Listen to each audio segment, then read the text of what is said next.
Now, if you're thinking about joining the Skool bandwagon in 2025, hold up. There are 7 critical things you absolutely need to know before you hand over your credit card. And trust me, some of these might surprise you, especially number 6, which completely changed how I think about online communities. I've been testing Skool extensively for the past couple years, and while everyone's talking about how amazing it is, there are some serious limitations that most reviews conveniently skip out on.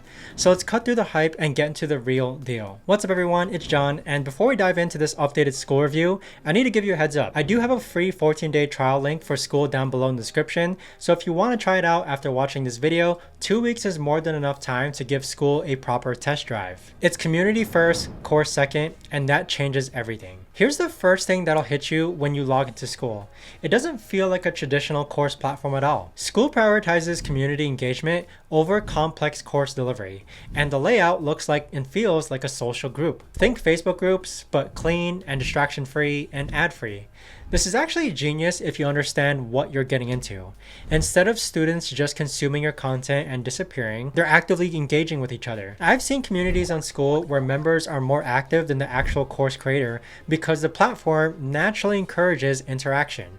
But here's where it gets interesting. And this leads us directly into our next point about the course functionality itself. Course features are bare bones, but maybe that's not bad. Now, about those courses, Skool includes course hosting, but it's super minimalist. Think video plus text, and that's pretty much it. No gamification, no quiz logic, no complex modules with fancy animations. It's perfect for creators who want simple delivery, but it's definitely not ideal for certification programs or coaching academies with layered structures. I actually tested this by uploading a multi-module course, and honestly, the simplicity was refreshing, and I actually did enjoy it.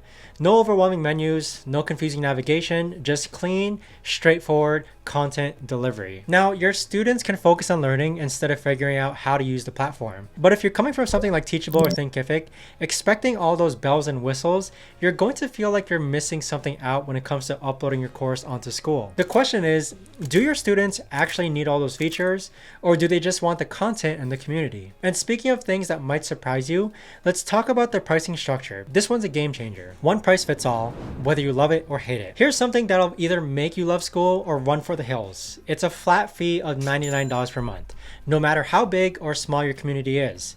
You can be making $100,000 on Skool but still pay $99, or you can be making $0 but still pay $99. And this is completely different from most platforms that scale pricing with your success. On one hand, it's amazing for successful creators. Imagine paying the same $99 when you have 10,000 members as when you had 10 members. On the other hand, if you're just starting out, that $99 could feel pretty steep when you're not making money yet. I've talked to creators who love this model because it's predictable. No surprise bill when they have a good month, but I've also talked to beginners who switch to cheaper alternatives until they could justify the cost. And while we're talking about things that don't change, let's discuss customization or the lack of. 0 customization options. Your brand takes a backseat. This might be the biggest shock if you're coming from other platforms where you're able to design and customize websites, but you can't customize the look and feel of your Skool community. There are no themes, no design templates, no color schemes. Everyone's Skool group looks exactly the same, minus your logo and banner. At first, I didn't like it. I'm used to platforms where I can make everything match my brand perfectly, but then I realized something interesting. When every Skool community looks the same, members focus on the content and the community instead of getting distracted by the fancy branding and animations and design. It's like Apple's approach: limit choices to improve the user experience. Your members aren't there to admire your custom CSS. They're there for value and connection. But this standardization extends beyond just looks, which brings us to a crucial limitation that most people don't realize until it's too late. It's not an all-in-one solution, despite what you might think. Here's where a lot of people get disappointed. Skool is not an all-in-one tool like Course Creator 360 or Kajabi. It lacks website building, email marketing, and automations. Skool can replace a Facebook group, a course platform, and private coaching, but you'll still need email marketing software, landing page builders, and funnel builders if you really want to nurture leads into your community. I learned this the hard way when I transferred my course over onto Skool, and then realized that there was no place to actually transfer my website layout or my email marketing campaigns over onto Skool. They basically were just cut loose and left out of the conversion. Basically, the simple setup with Skool could become a complex web of integrations depending on which tools you need and such. The key is understanding what Skool does well, and that's community and simple course delivery, and building your other tools around it. Now, don't expect to just replace your entire tech stack.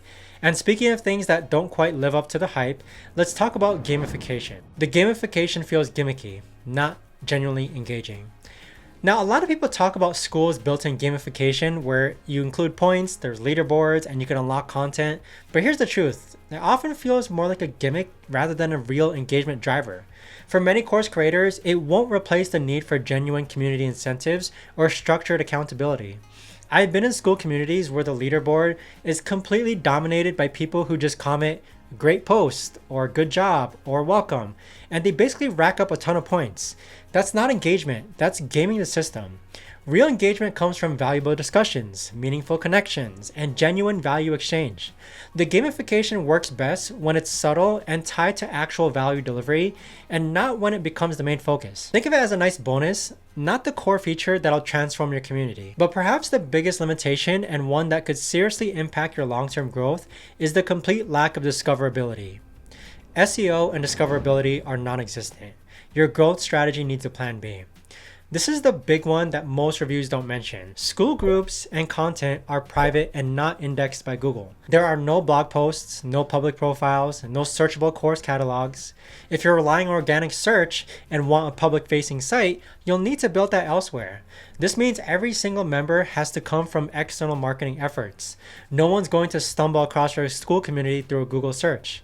So there's no SEO benefits, there's no organic discovery, there's no viral content spreading beyond your existing audience. For some creators, this is actually a feature because they want their community to be exclusive and private. But if you're used to getting organic traffic from blog posts or public content, this will feel like a step backward. You'll need to double down on social media, paid advertising, email marketing, or other traffic sources to feed your Skool community. Now, it's not necessarily bad, but it's definitely something to plan for. So after testing Skool extensively and seeing how it worked in real-world scenarios, here's who I think Skool is perfect for. Skool is ideal for course creators who want to build a tight-knit, engaged community around their expertise. If you're a coach, consultant, or educator who values community interaction over complex course features, Skool could be your sweet spot. It's also great for creators who are tired of managing multiple platforms and want something simple that just works. But it's not for everyone. If you need advanced course features and if you want complete design control or rely heavily on SEO traffic, you might want to look elsewhere. Skool is also great in my opinion if you have a very large following and a very kind of obedient audience.